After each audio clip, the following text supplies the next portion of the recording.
Good afternoon, my name is JD. I recently took the CPJE exam and wanted to make a quick video over an overview of the test and some study tips. Some objectives I'll be going over today include a background and registration information, study materials, the exam itself, and the waiting period. Background and registration. So just some tricky parts about the application. So first off, intern hours and transferring pharmacist information. So if you are an intern, which means that you are not a pharmacist, you need to collect at least 1,500 hours before you can sit for this exam. Additionally, transferring pharmacists, in order to be considered so, you need to have a license for at least 1 year. And in the application, there's a section that you fill out. After you fill that portion out, you will send that to your state department of pharmacy. They will then fill out that information and provide California with all that information. The trick here, though, is that some board of pharmacies charge a fee for this and some don't. And your job is to find out if they charge the fee and just pay it if they do, so that you can speed up that process. Some of my friends didn't know this and they ended up waiting a few weeks before contacting the State Board of Pharmacy and then having to pay the fee then. So it's good to find out. Other tricky parts about the application, there's a self-query report, which requires you to fill out some online stuff. After that, putting it out a piece of paper, then getting that paper notarized, and then sending that off to an East Coast company that performs the background check. Then they will send you back a sealed envelope that you should not open, and send that information to California with your application materials. The trick here, I would recommend doing that, um, getting that paperwork notarized as soon as possible, and if possible, getting 2 copies of it just in case you lose one. Next is the fingerprints versus live scan. So I think California is the only state with live scan. I might be wrong there, but um, you can either fly to California and then get your fingerprint stuff completed by doing live scan, and there's a bunch of places you can do it at. You can look that stuff online yourself. Or you can request fingerprint cards from the California State Board of Pharmacy, send them an email, and give them your address, and they will send you some fingerprint cards. I recommend, once again, getting 2 copies of your fingerprints if possible. There's professional places that do them, but a cost-effective way, I think, is going to your local sheriff's department or police department and requesting them being done there. Some places will charge a fee, and some places won't. And once again, I recommend calling in before you actually go into a sheriff or police department, just to make sure that they have um, that resource there for you. Next up is the PSI exam registration. I recommend signing up as soon as possible, and um, usually I would recommend signing up right when you submit your application to California. The reason for this is that California, for some reason, they they send your ATT via snail mail, which you lose a couple of days because they send your ATT to PSI exams electronically. So your testing window is actually a little bit wider if you just check for eligibility to test on the PSI website. And how you do this is you just, once you log in, you find the link that says scheduled to take a test. You find the CPJE, and once you're able to, they'll uplift any types of blocks for you to take the test, and you go from there. Um, Waiting for the ATT in the mail, you won't get anything additional except for, like, I think a handout that's about 10 pages long that describes the testing facilities, the rules and regulations of um, PSI exam testing sites, and you do get, I think, a practice test with the CPJE. However, that's a universal practice test in terms of it's accessible online, so you don't need to wait for it. Okay, so now study materials. This is probably what a lot of people are waiting for, but what I recommend studying, it's not that hard of a test. I mean, as long as you have the right materials, it's not that hard. I recommend the Weissman California Law Book. You can buy that online on the RX Prep website, or I recommend, sometimes it's on eBay as well. It's usually cheaper there, and it's free shipping. On the RxPrep book, I think it's $7 for shipping fee. So, to save yourself some money, I would just recommend buying it online. If you have a friend who's recently taken it, you can get it from them as well.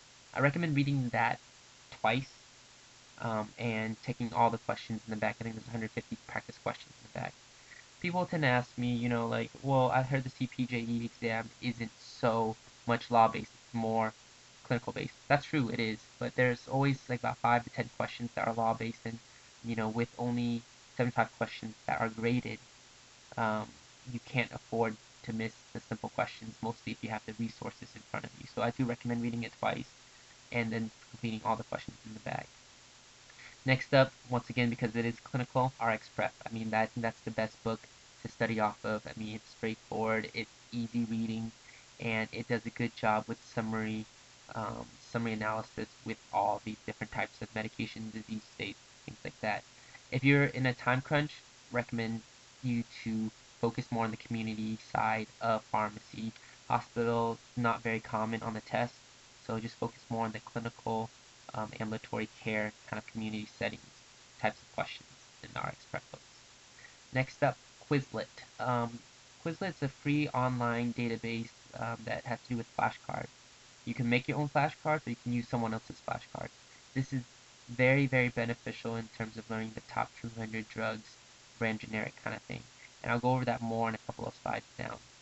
But definitely, it's free, and it's very, very useful. I think I've used this to study for pretty much all of my exams, and I highly recommend this program. Practice tests. There's a couple of floating CPJE practice tests around, both released by the California State Board of Pharmacy.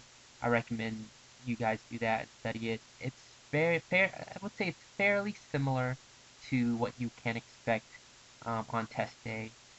The questions are, yeah, I would say, it's pretty similar. So definitely get those things done. Um, and yeah, one last tidbit is the 9 to know. These are 9 things that are very, very important to know about every single type of drug, not only in your practice, but definitely for this exam. As long as you know these 9 things for each medication, you will definitely pass this exam. So I won't go over them, but they're all there for you, and you guys can just go ahead and read that.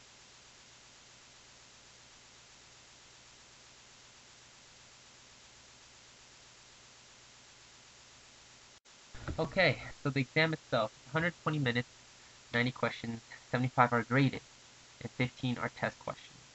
You have no idea of knowing which ones are test questions or not. So once again, best bet to answer all the questions to the best of your ability. Passing is 75 above, very similar to the MPJE standards. I recommend just arriving 30 minutes before your exam because they do take fingerprints and a picture of you, as well as there's other people there doing the same type of testing. Maybe not the CPJE itself, but just testing. So you just want to get there early. Um, One downside about this exam is you cannot flag a question and review it later. Once you answer a question and you click that little next button, you cannot go back.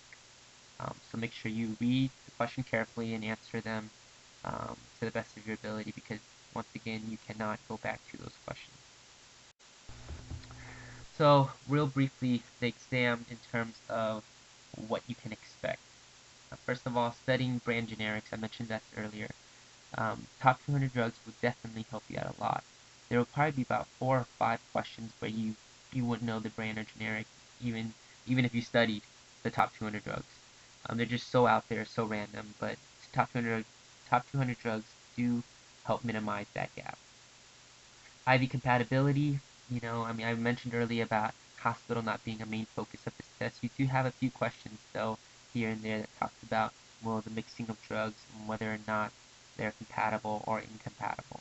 Drug stability, so you got to know which type of drug should be refrigerated in terms of protected light, short half-life, things like that.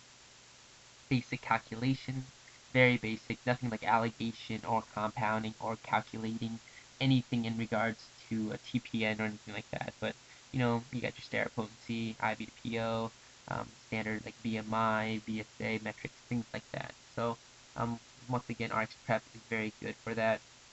quality assurance. And so basically you're given a scenario and you want to measure the quality assurance of that program. And yeah, that's just more, I think, more of a health system kind of question. And you get, that's probably about 2 or 3 questions there, but it's good to kind of review that area, and I do recommend RX Prep for that. So now with the waiting period, um, once again, results will be mailed via snail mail, or you can request your scores.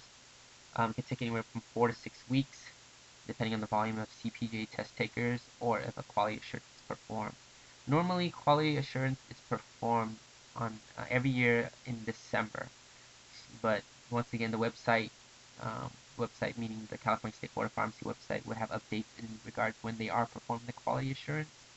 So if the quality assurance is performed, it's mostly 6 weeks before you will receive your results. Some people, they say they receive their results back in like 1 to 2 weeks. Um, I don't know when they're taking it, but that is that's something that is very, very rare, I would say. Um, I would also recommend contacting the Board of Pharmacy if you have not received your score in about 4 weeks. They say up to 45 days, but I think, if you contact them in 4 weeks, they will give you a good answer in regards to where your test is and if they have a grade, or at least provide more information on why it's taking longer than usual. Some closing thoughts. In any scenario, if you do fail, which does occur about 40%, 30 to 40% of test takers every year, um, I would, I mean, you would have to wait 90 days to retake it instead of the usual 30 days for CPJE.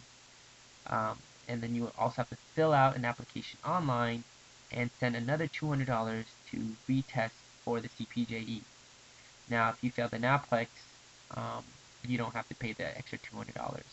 It's only the CPJE, which I think is, you know, stupid, but um, it is what it is.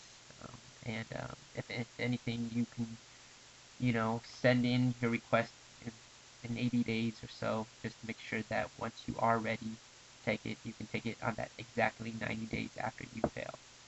Um, and so if you do pass, though, which is great, it takes about 2 to 6 weeks before you can find your name on the pharmacist verification database.